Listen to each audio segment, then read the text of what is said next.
Once Ainsley's worked a evenly distributed number 2 through the top of the head whilst picking it out twice, he's now going to move on to the important part of the haircut, which is going to be the guide. Now the guide will determine the rest of the shape of the fade, so it's important that he gets the height and the shape correct, as the fade will be completely following what he puts in with the guide.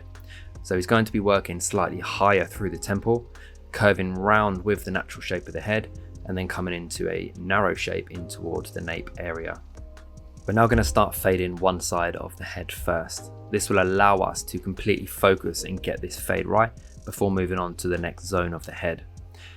Ainsley's working with the number 1 guard open, which is a classic number 1.5, and he's working down the shaft of the head in that side panel zone, really working with the way that the hair is moving down the head shape. The next step is going to be working a 0.5 open lever on your clipper, and we're going to be working that a good finger's depth above the original guideline. You can see that the motion of the clipper has that nice little rocking motion where Ainsley is using a lot of his wrist to create that C motion with the clipper.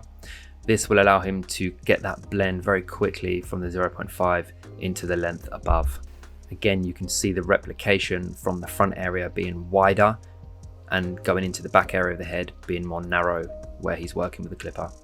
Once he's worked the clipper head going upwards, he's now going to work from exactly where the 0.5 finishes, and he's going to work down in towards the guideline that he's trying to blend out. Once the main technique and number system have been used within the fade, it's really just about visual cleanup work, just like it would be with any type of fade with any technique. After the main number system's been used, everything then is just visual, using the delicate areas of the clipper and working it through to get rid of any blemishes and weight lines. Don't be afraid to use a length that you have already used previously, but use it in a different way with the clipper.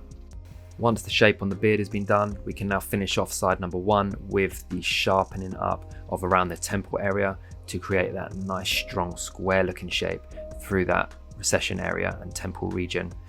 Then working it into a nice curved line around the eye socket area for that sharpness.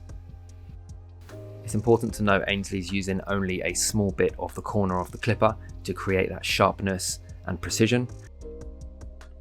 Once we've finished with the closed lever on the number 1, we're now opening the lever out and again just refining through the curvature of the head for that really seamless blend. We're just working with a really quick visual blending technique here, working from 0 closed on the clipper, opening the lever out to a 0.5, and then just working up in guards until you get a smoother finish from the neck into the 1.5 that we have coming down. This area really shouldn't take too much time, as it's a very small, dainty, delicate area to work through. It's really important to not try and overdo it with the blade. Most of the work in terms of shaping should be done with the clipper. The blade is just to purely enhance. If you're taking away too much follicule of hair with the blade, you probably haven't shaped it right correctly in the first place. Once the clipper work has been finished, we're now going to move on to fine tuning the shape and haircut just by using the scissors with lots of control, just almost in a scissor over comb technique, taking away any strays or unwanted length, just really refining the shape that you see visually. All it requires is that you have a good eye for the shape that you're creating and a very steady hand, and the rest of it will come naturally. From the front profile with the finished look, we can see the beauty in natural shaping, but sharpness and strength added to it, with a beautiful high fade from the front, curving down into a creative shape in at the back area for this beautiful salon creative afro haircut. Thanks for watching guys, catch Ainsley's tutorials on the platform.